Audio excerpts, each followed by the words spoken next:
प्यारे विद्यार्थियों, नमस्कार। आप सभी का हार्दिक अभिनंदन, स्वागत। आज हम मनुस्मृति का द्वितीय जो अध्याय है उसका 80 नंबर जो पद्य है उसका हम अध्ययन करने जा रहे हैं।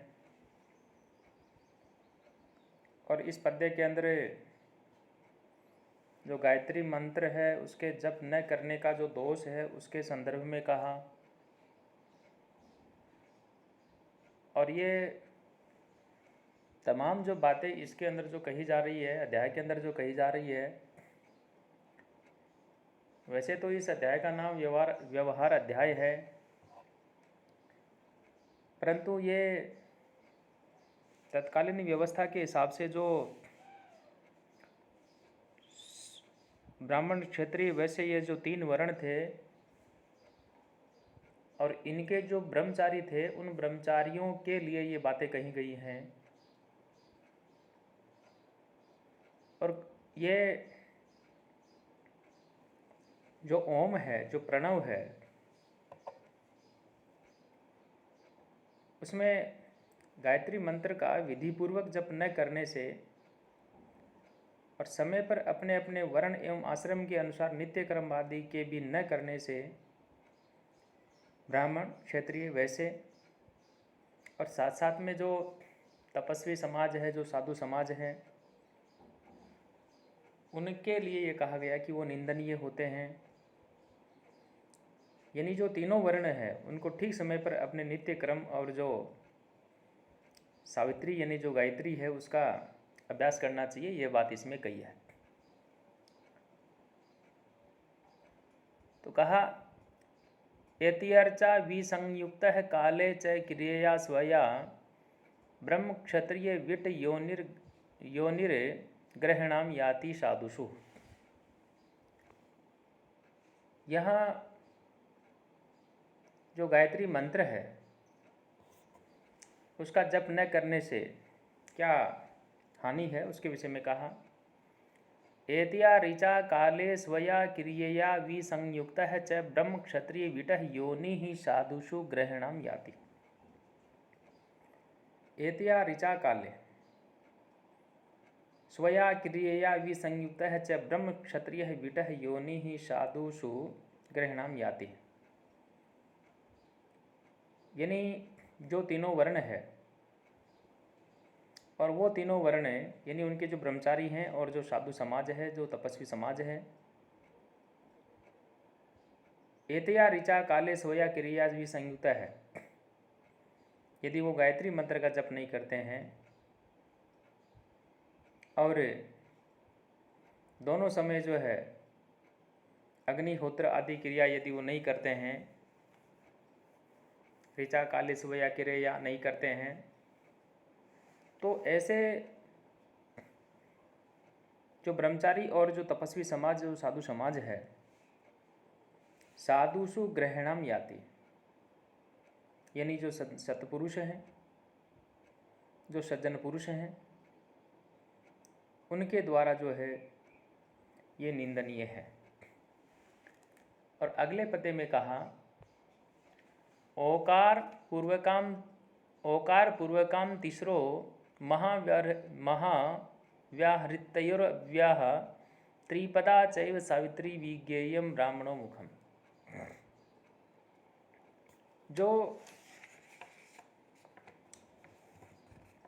प्रणव व्यावृत्ति है, गायत्री जो मंत्र है, उसकी यहाँ तारीफ की गई और कहा ओंकार पूर्विका अव्याह तीसरा, यानी ओकार के साथ साथ में अव्याह, जो व्यय नहीं होता है, जो नष्ट नहीं होता है, ऐसी तीसरा है महावृत्तियाँ है, जो तीनों महावृत्तियाँ हैं, भू है, भुआ है, स्व है, त्रिपदा तथा त्रिपदा यानी जो गायत्री मंत्र है, जो सावित्री है, जो गायत्री मंत्र है, उसको क्या कहा ब्राह्मण है मुखम विज्ञेयम, यानी वेद है, उस वेद का मुख जो है वो समझना चाहिए, वेद का मुख जो है वो मानना चाहिए। यहाँ जो प्रणव है और साथ साथ में जो महाव्याहृतियाँ हैं, महावृत्तियाँ हैं, उनसे युक्त जो गायत्री मंत्र है उसको वेद का मुख ऐसा स्वीकार करना चाहिए और इनका उच्चारण करके जो है वेद है उसका प्रारंभ करें। जैसे गायत्री मंत्र यदि हम बोलें, ओम भूर्भुवः स्वः तत्सवितुर्वरेण्यं भर्गो देवस्य धीमहि धियो यो न प्रचोदयात्, ऐसा मंत्र जो है उसका उच्चारण करें और तत्पश्चात ही वेद है उसका प्रारंभ करें।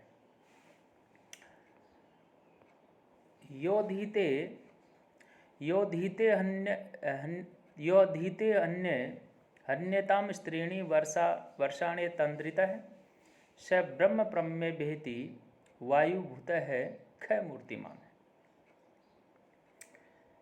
गायत्री मंत्र का जप करने से क्या लाभ होता है इसके विषय में कहा और कहा यह अतंद्रिता है, यह अतंद्रिता है जो पुरुष आलस से रहित होता हुआ अहनी अहनी एतान त्रीणी वर्षानी, यानी दिन प्रतिदिन जो है 3 वर्षों तक ये जो गायत्री मंत्र है इसका यदि वह जप करता है, स है वायुभूत है ख मूर्तिमान परम ब्रह्म अभ्यति, वह मरकर वायु रूप हो जाता है और साथ साथ में जहाँ उसकी इच्छा हो वहाँ जो वह जा सकता है। कहने का तात्पर्य ये हुआ, ख का मतलब आकाश होता है, ख मूर्तिमान परम ब्रह्म बेति, यानी आकाश के समान वह व्यापक होकर पर ब्रह्म जो होता है उसको वह प्राप्त करता है। परम ब्रह्म अभ्यति, अभ्यति का मतलब प्राप्त करता है। ख मूर्तिमान, ख माने आकाश, यानी आकाश रूप होकर के वह जो है क्या करता है, ऐसा पर ब्रह्म जो है उस पर ब्रह्म को प्राप्त होता है। अगला जो पद्य है यहाँ पर आया, एकाक्षरम परम ब्रह्म प्राणायामः परम तपः सावित्र्यास्तु परम नास्ति मौनात् सत्यम विशिष्यते।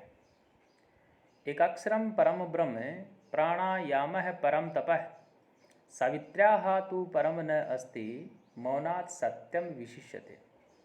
यहाँ मंत्र जो है मौन उसका महात्म्य कहा गया, यानी जो एकाक्षर है जो ओम है उसके विषय में कहा।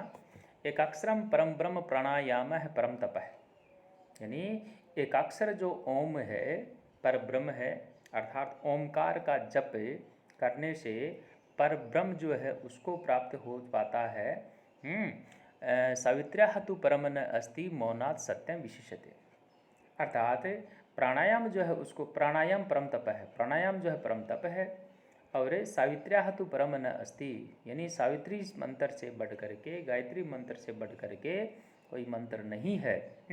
मौनात् सत्यम विशिष्यते, और मौन रहने की अपेक्षा सच बोलना जो है वह श्रेष्ठ है। मौनात् सत्यम विशिष्यते, यहाँ जो मौन आदमी रहता है उसकी तुलना में कहा गया, अर्थात विशिष्यति यानी वह श्रेष्ठ है।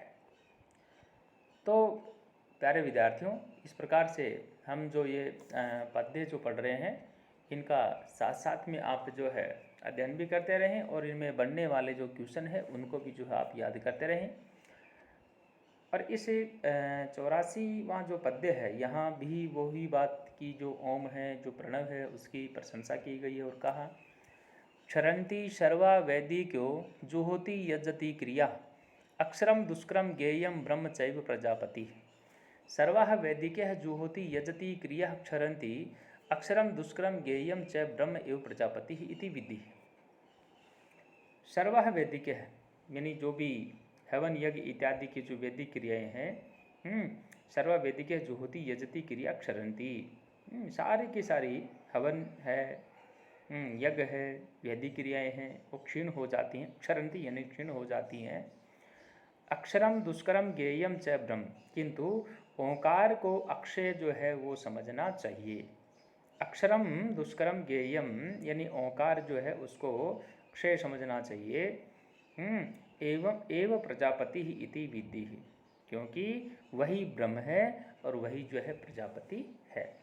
तो प्यारे विद्यार्थियों, इस प्रकार से ये जो ओंकार है उसके विषय में, उसके संदर्भ में आपको ये बात जो है यहाँ कही गई है। विधिर्यज्ञा जपयज्ञ विशिष्टतो 10 वीरगुणैः उपांशु शतगुणाः शास्त्रो मानसः स्मृतः। विधिर्यज्ञाः यानी विधिर्यज्ञात जप यज्ञ है। विधिर्यज्ञात जप यज्ञ 10 गुणैः विशिष्टः उपांशु शतगुणैर्विशिष्टः स्यात् मानसः सहस्रः स्मृतः। विधि यज्ञात जप यज्ञ है। विधि यज्ञ जो है उसे जप यज्ञ जो है 10 गुणैः है, यानी वह 10 गुणा जो है वह श्रेष्ठ होता है।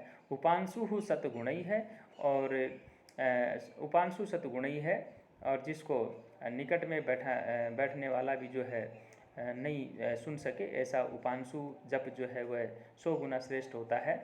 मानसः सहस्रः स्मृत है, और जिसमें ओठ भी न हिले, मन ही मन में मानसिक जिसका जप होता है वह जो है सहस्त्र गुना यानी 1000 गुना जो है वह श्रेष्ठ होता है।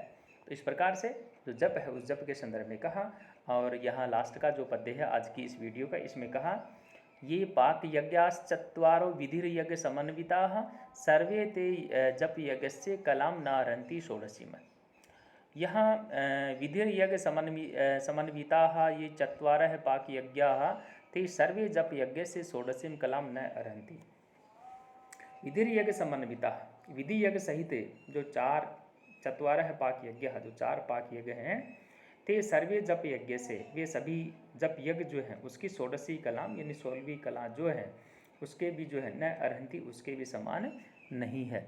यानी विधि यज्ञ सहित जो 4 पाक यज्ञ कहे गए हैं वे सभी जप यज्ञ जो है उसकी 16वीं कला के समान भी जो नहीं है। तो प्यारे विद्यार्थियों, अब जो ये जो 4 पाक यज्ञ जो कहे गए हैं इनको हम आगे जो वीडियो आएगा उसमें आपके साथ में हम शेयर करेंगे। तब तक के लिए सभी विद्यार्थियों को बहुत बहुत धन्यवाद।